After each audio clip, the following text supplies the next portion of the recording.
It would have footage of chemical and biological warfare, like happened to the Kurds. It would have footage of torture that was done on the inmates in Nazi Germany and that have been done in other cultures,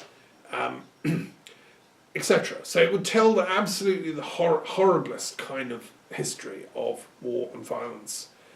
And at the end of that film, and it would be made in such a way that it would be just gripping to watch, there'd be a narrator probably telling the story. The people who watched it would be reduced to tears. I mean, there's no,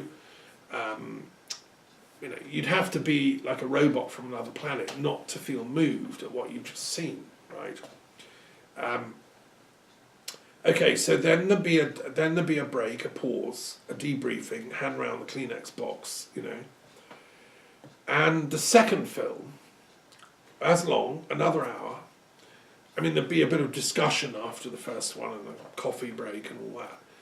And then the second one would tell the parallel story of the peace heroes of our civilizations on this planet. And the first film would not, it would be going back into history. It would talk about Genghis Khan and the mountains of skulls he would leave outside cities when he conquered them. I mean, he literally would decapitate people and then pile all the heads up, and they rotted into skulls. And these mountains were literally, huge pyramids of skulls. And so it would tell, warfare and violence in war is not a monopoly of any one culture. It's a human trait. Anthropologists can argue about where it comes from, some sort of throwback to our early ancestry when life was nasty, brutish and short, as Hobbes said. The second film would do the same for all the great peace thinkers and peace activists of our days. And it would tell the story of Gandhi and Martin Luther King and Christ and St. Martin of Tours and George Fox and all the great Quakers, Penn going off to talk to the Indian tribes. It would tell the story of Daganoweda, the great Native American peace leader. It would talk about Mahavira and the Jains and their absolute refusal of violence. It would talk about the Druids who did the same, who were the seers and intellectual leaders of the Celtic warrior tribes but never fought and always tried to mediate and solve conflicts. It would tell about Buddha and his rejection of violence, and he didn't want to be a warrior prince. He said, no, I will find enlightenment. I will release the thunderbolt of enlightenment on the world. Indra's thunderbolt, the Dorje of wisdom. And he achieved that and became a peace bringer of Dharma. It would tell the story of the yogis of history and the great seers, of which Gandhi was only one, who again eschewed violence, like Aurobindo or Tagore or Sri Ramana Maharshi, whose ashram I've been to, and all the other immensely interesting and important Indian gurus, some of which are my friends, and I'm working with them in the World Intellectual Forum. So you cannot become a yogi, you cannot even be instructed in yoga unless you renounce violence. It's the first thing you have to do. If you're serious about yoga, you say, no, I'm not going to kill. I want to learn how life comes from, where it comes from, what is life, how to support and encourage it, sustain it. In the Vishnu tradition, one sustains life, one doesn't kill it and destroy it. So the film would have footage of the actual people, their legacies and their work for peace. It would tell of contemporary scholars like John Burton and many other great thinkers, like my friend,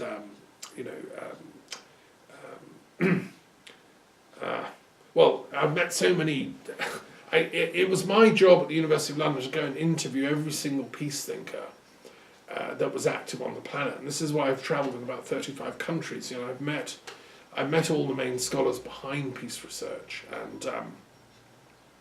and interviewed them, and I have them on tape and so on. So how one would choose from them, I don't know, but we can come up with a way of bringing their top ideas before the movie, and so that second film would be equally moving as the first one, and at the end of it you would feel elated, you would feel there is hope for mankind. with all these great scholars around, and saints actually, and it would talk about the struggles within the church in Catholic Christianity, and the attempts with Pax Christi and other groups to get a theology of peace worked out. And it would talk about in Islam the Sufi tradition, which again is non-violent, and how Muhammad wanted Islam to be non-violent. That was the original vision. And really, he only very reluctantly said, okay, well, self-defense is okay, as people resisted the message of divine unity that he brought. Anyway, that second film would tell all that story, and then there'd be another debrief, coffee break, and at the end of it, the officials who are operating this peace tank would say to and the people that are watching it are the military elites of Party A. So they've come in off the hills, they've stopped their bombing, they've stopped shelling Sarajevo or wherever it is, and they've come in and watched this film, and they're told at the end, look, you can go back to your men. These are the generals, the top people, right? And you can carry on business as usual, keep going with this war, and you can contribute to that first movie. You can make more horrors that you'll go down in the annals as contributing to that first story. Or you can go back and say that having watched this film, having been here, you actually are willing to make this truce stick. You're willing to come back for negotiations for however many days it takes to get whatever it is that's causing this problem solved, be it insecurity or ethnic tensions or religious disagreements or somebody injured somebody and now we want revenge, whatever. We will talk it through and do a conflict resolution here, in this peace tank, and you can go back and say you've agreed to that, to come back until these problems are solved, so that not a single further shell has to be fired or a single further bullet. And then, you give them, either they say on the spot, hopefully, yes, we agree, we'll sign up because we want to be in the second movie, and this is amazing, and thank you so much for coming, or they have to go back and, But no, you've invited the people with the authority to say there and then, yes, we sign up for the peace treaty negotiations. Anyway, then they go off back to their hideouts, hopefully with the truce, and you invite Party B, the generals, the warriors, the war leaders of the second party, who come in and have exactly the same movie experience, and it's dubbed in their language, whatever that is. And you've got technical crews, working on that, who again are funded by this Institute of Peace above the Pentagon, right? And their equivalents around the world, so wherever, British, French, we actually seriously invest in peace work. And the movie is shown, the two movies are shown to this second party. And again, I hope with the same results. They realise, yes, we want to be part of the peace team. I mean, the other things that happen in war, is things like cannibalism because there's no money. People end up eating each other people. Unbelievable horrors.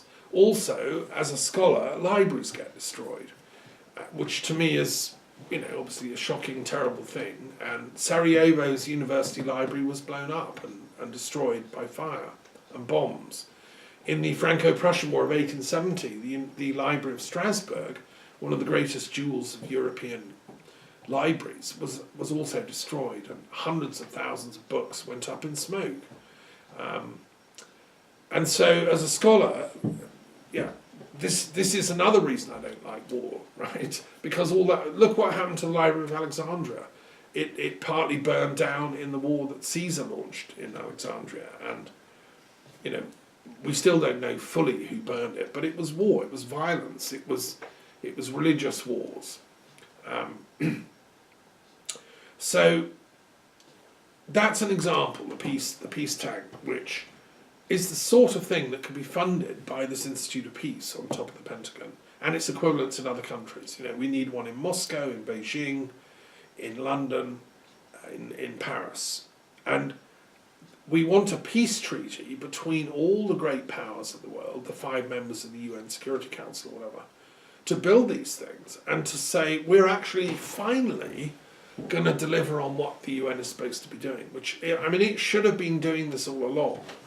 Poor old Roosevelt, Eleanor and Franklin are turning in their graves because they created the UN for us. Eleanor later gave her life in service because she became chair and founder of the United Nations Human Rights Department, and she chaired many sessions. And under her, the Universal Declaration of Human Rights was agreed. The text was agreed and promulgated, and yet still around the world, it's as if that had never happened because people's rights are still being trampled on. The greatest right of all is the right to peace. And the right to peace includes the right to a clean, safe environment, a secure job or livelihood, a home, etc. The right to dignity. Now these are the freedoms that the Roosevelts fought for and the other Allied leaders, and then formed the United Nations to ensure that happened for all the people of the world. And that project has not been delivered on because of the selfishness of businessmen and their military industrial elitism, which creates this kind of warrior culture that's threatening to engulf the world. Well, I'm speaking out as the peace Druid of Britain and Europe, saying enough, seriously, enough is enough. So that's that little thing I want to say. Now I want to move on and talk about patient perseverance. Some of you know I'm doing a commentary on the sacred scriptures of mankind, and I'm doing one on the Quran, which is an amazing text. It's people like this J. Smith guy who's always criticising Islam. He claims to be a Christian missionary, and he is abusing and criticising Islam and the Quran and exposing it as a fake text. I mean, with all due respect, he's not done his homework. It's giving Christianity a bad name, because the Quran is an extraordinary text if you actually read it and study it, as I have done for many years. And I've met Sufis, I've been taught by living Sufi and Islamic elders and scholars, and people like my colleague Dr. Zaki Badawi, who was probably the greatest Islamic scholar in Britain in my lifetime. These were geniuses who know what the Quran is and where it comes from, and he was an Egyptian from the Al-Azhar University, which is the the central authority within Sunni Islam. I've also met great Shia scholars like Syed Hussein Nasr, who's the equivalent in the Shia world. He lectures in America, and who was a great friend of Henry Corbin and has all the knowledge of the tremendous Shia teachings, which go back to centuries and centuries, go back ultimately to Ali, the son-in-law, and married to Fatima, the Prophet's daughter. So it's time to put the war between Shias and Sunnis to bed. The only way we can do that is with a hermeneutic of peace, a Quranic interpretation that is big enough for both sides, and that we replace the battle of the warriors with the pen of the scholars. As the hadith says, the ink of the scholar is worth more than the blood of the martyr. So anyway, I'm doing some in-depth study of the Quran, and I've made a fantastic discovery that I want to share with you. I think this is the secret of peace, and I'm so delighted to share it in honour of Leonardo Da Vinci's death day, because he also loved Islamic scholarship, and he understood its profundity, right? So anyway, there's this beautiful passage in Surah 2, it's an early Medinan surah, and it's verse 153. And it says, O ye who believe, seek help with patient perseverance and prayer. For God is with those who patiently persevere. Simple as that. I mean, I love that, because that should be on, your wall above your bed, or like New Age people put affirmations above their beds or in their living room. So put that up. Verse 153, Surah 2. And the key concept there is patient perseverance. Now, what is the Arabic word for that? The Arabic word is sabr. Sabr. And this is a word that is in many other Arabic words, and it fundamentally means patience. And I was doing some homework, and I was thinking, that's a very amazing word. I love it, because this is the key thing, this sabr thing, that can get us peace, right? The world is in such turmoil and such chaos that sometimes you get in a panic. There's so much that needs doing. Like Leonardo, you start crying, because how can we do it all? How can we stop the war in Yemen, the war in Syria, the problems in Libya that are still ongoing? How can we get individuals who are being wrongly treated, like Assange, set free? How can we solve the problems of chaos that Brexit is beginning to cause over Ireland in particular? How can we safeguard the Good Friday Peace Agreement, which I have here in Ireland, and prevent chaos and war starting again? How can we protect the Muslim populations of Burma from being destroyed by the crazily aggressive Buddhists? Suddenly they've started being anti-Islamic. How can we solve the problems of Palestine and Israel? How can we get the Native American witness and the rights to their land and their protection of working with the environmental resources of America respected, so that they have status in court, and so when they say, no, you won't build a pipeline over our sacred riverway, that's respected and achieved, like Daganoweda would have wanted. Etc., etc., etc. How can we do all this at once? Well, sometimes you get in a panic and you start crying, and then you're into Leonardo da Vinci tear territory. Well, then remember that verse, patient perseverance in prayer. Because God is with those who patiently persevere. And that word, sabr, is also in Hebrew, and I've been studying. You see, the thing I love about Islam and Judaism is they're actually cousins. They're the same tradition, right? Because Hebrew and Arabic come from the same linguistic roots, the Semitic words. And Islam tells us this, that their revelation comes down the lineage of Ishmael, who was the eldest son of Abraham. The Jewish lineage comes down through the younger son of Abraham, who is Isaac. And they both spoke the same language. So Arabic and Hebrew go back to the same family dialect. Many generations later, we call one Arabic and one Hebrew. But it's the same word roots. And in Hebrew, this same word basically has a very interesting history. And in modern Hebrew, savlan means patient or tolerant. Savlanit, you say of somebody, they're savlan, it means they're patient or tolerant. If you say, as an adjective, savlani, again, patient or tolerant. Savlanut is the modern Hebrew word for patience, right?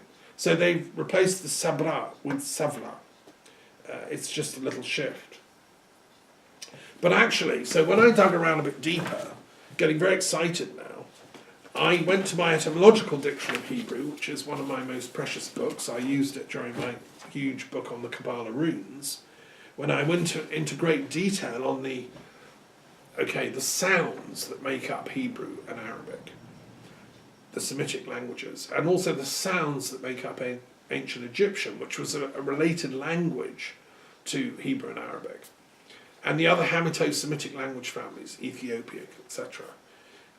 All those are one cluster called Hamito-Semitic. Then there's the cluster of Indo-European languages, Sanskrit, Germanic, Scandinavian, English, and Latin and Greek, and Welsh and Gaelic. Those are Indo-European languages. And I discovered in my breakthrough research that they must go back to a common root. There must have been a time in prehistoric, early European Asian culture when those language families were the same. And I've pointed, I think, a big step forward in how we can research that. My way was by studying simply the alphabetic significance of the letters in the runes and in the Kabbalah.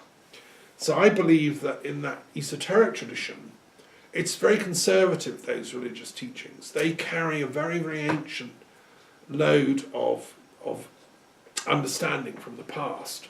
which is the same in Sanskrit. In the Sanskrit mantric power that a guru gives you, go away and recite these letters. They're giving you a boost, which is activating things in the unconscious that is beyond our conscious mind, right?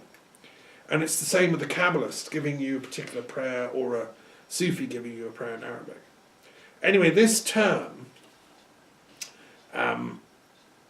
sabla in Arabic and savla in Hebrew, has some amazing sources in early Hebrew. And it comes with the word sabr, actually means to think in Hebrew, or to be of an opinion, or to go over something in detail. And a variant of it is a reasoner, or an excellent scholar. Another variant of the same word is a logical argument, a supposition, a conjecture. Now, this patient perseverance that in Arabic in this verse of the Quran, in Hebrew and in the Hebrew scriptures, becomes a sort of a duty of close research into something. Patient perseverance of thought. And in effect, it becomes a word that means to understand intellectually the depths of something. It gives us words in Hebrew for what is reasonable, also what is a reasoner or a logician or a thinker. And as you know, I run the World Intellectual Forum in Europe, so I feel suddenly I found a gold mine here. I've been working away in the caves and I've struck pure gold, because I've discovered that this thing the Quran tells us, patient perseverance, is going to save the day, is the very thing that the Hebrews know is going to save the day, which is actually logic, rationality, and proper deep thinking, intellectual work. And lo and behold, I discovered that the word Sabora was a name given to all the scholars of the Babylonian academies. What? That's where they wrote the Talmud down, right? So the Sabora were the great scholars of Babylonian Judaism who gave us the Babylonian Talmud, which dear old Rashi loved so much. And he's my French neighbour, old Rashi. So look, it also, there's a root that means to interweave or interlace. So you can see what I love about Hebrew is it's got this trisyllabic root system. So the root S, B, so Samech, Beit, and Resh, R, occurs in many, many different words. It also occurs in words meaning to bear a load or carry a burden. Because to be a proper intellectual, a proper sabora, is a difficult work. I haven't got to the ability to be able to lecture in the way that I do without years and years of patient research, patient sabbath, and patient prayer as well. I've taught at London University and Oxford and the Muslim College and other places, and so yes, to bear a load, carry a burden. I used to literally, when I was a young man living in Canada in my early 20s, I used to carry a rucksack of books from Calgary University Library, things like Kant and Hegel, and actually the Quran was when I first started reading it, and the Bible. It was the first time I read the whole thing right through. Literally on my back, I had to walk 2 miles up a mountain to get home through the snow, 30 degrees below zero. That was my load, right? Carrying those books. But I don't regret it, because I found the gold in them. And that's what I'm trying to share with you. That's what Leonardo was trying to do in his own way, in his medium. He was trying to paint the beauty of existence. I'm trying to show the beauty of the interconnectedness of all ideas, and that therefore we needn't be fighting and killing. The people that are doing that, the terrorists, you don't fight them with more terrorism. For God's sake, don't any kind of so-called white terrorists go out and do revenge bombings for the Sri Lanka thing. Renounce violence. Give only love. Give only, sabr. Do patient perseverance. Study the Quran. I would challenge everyone that hates Islam and wants to go out and do terrorism against Muslims like that mad guy in New Zealand. Read the Quran. Listen to all my commentaries. It will blow your minds, because they are on the same side, the Muslims, the Christians, the Jews. This nightmare conflict between Judaism and Islam is totally illogical. They've not done their Sabbath. They've not gone to their Sabora and realised that actually these are Ishmaelites. They're our long-lost cousins. Their text is full of incredible stuff that is orthodox, totally orthodox according to Jewish law. You know, Muhammad should be adopted as an honorary Jewish rabbi or prophet, and that's the end of it. In law, he should be accepted. It's another school of Judaism, Islam, and Judaism should afford official recognition to Islam as a school within Judaism. And the same to Christians, by the way, because we all know Yeshua was a great rabbi. I'm coming to him in a minute. So anyway, look, Sabbath is the answer, that patient perseverance. So now we come to the Christians and we say, well, do they know about this? What are they doing? You know, why are they you know, not already building? Like Leonardo was a Christian, so why 500 years later have we still not got peace? Surely Christ devoted his life to peace. And yet, here we are, wars everywhere. Well, I've been doing a commentary on St. Paul's writings, and St. Paul is the kind of Gnostic, heavyweight of Christianity, and if you want to embrace or study or understand Christianity, you have to understand Paul. And there are passages in him which are difficult and complex and hard to justify, and you have to understand his context. And in Paul's study, I've come to the discovery, which other scholars have come to before me, I'm not the first, but I'm sharing it, is how much of it is owed to the Stoic tradition. Paul was deeply influenced by Stoicism as a philosophical movement, and his whole thought world is premised on Stoicism, as was the case at that time broadly. I mean, Augustus, who became the Emperor Octavian, was trained and taught by a great Stoic philosopher. Posidonius of Rhodes, the greatest intellectual the Romans ever produced in their civilization, 135 to 87 BC, was a Stoic polymath who was fascinated by Druids. Zeno of Tarsus, head of the Stoic school, came from the same town Paul came from. There was a huge library of Stoical philosophical literature in Tarsus itself, 177,000 volumes, we know, in the same city where Paul was growing up. So of course he's a Stoic. Just as I brought up in Brighton, I'm a Brightonian. You know, it's just in my blood. I love the classics. I love the Regency period. I love learning. I'm a Brightonian. I went to Brighton College, for God's sake, the best school in Britain. What Paul says is persevere in prayer in the Colossians, which is this wonderful letter I've just done my commentaries on. It'll be on my Green University website before long. Persevere in prayer with mind awake and thankful heart. It's the same thing. Patient perseverance in prayer in the Quran. Paul's saying to the Colossians, he's writing to, persevere in prayer with mind awake and thankful heart. And include a prayer for us that God may give us an opening for preaching, to tell the secret of Christ. That indeed is why I'm now in prison. Pray that I may make the secret plain, as it is my duty to do. I love that paragraph. That's Paul. That's vintage Paul. Colossians is about the secret of Christ. Well, what is the secret of Christ? Paul explains that it's basically a Christian Advaita Vedanta. It's a non-dualism.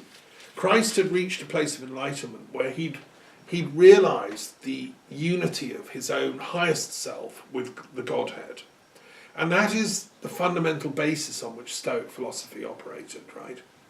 Paul is interpreting the Christ event through the lens of his Stoic philosophical upbringing and his Jewish upbringing, his Kabbalistic teachings under Gamaliel and so on. And he's realizing that Christ has made that union, that leap in love between the Atma and the self and the Brahman, that is God. He wouldn't have had that language, Paul, but that's what he's saying. And that is the great secret. Because in Christ, the complete being of the Godhead dwells embodied. And in him you have been brought to completion. Every power and authority in the universe is subject to him as head. And so on. So you need to read this text. What Paul is saying is that, my God, I've had the most incredible discovery. I've discovered God just incarnated into history. Like the God that all the philosophers are searching for, and was there, walking around Galilee, teaching, just for a time, but long enough for people to have met him and heard his teachings. And Paul had gone off to meet John and other people who knew Jesus. It's very touching at the end of the letter of Colossians that Paul says, I'm sending greetings from Mark here, the cousin of Barnabas. Remember him? Well, Mark gives us the Gospel of Mark, right? So Paul is in prison, surrounded by people like Mark. And he also says, and I'm also sending you greetings from Luke, the doctor. Well, bless him, Luke is the guy that wrote the Gospel of Luke and the Acts. And here he is with Paul, whilst Paul is writing this letter. So you get a glimpse historically. I'm doing my commentary as a historian as well as a philosopher and theologian, that here's Paul at the nexus of all these great minds who are trying to explain what happened with the incarnation and trying to make sense of it all.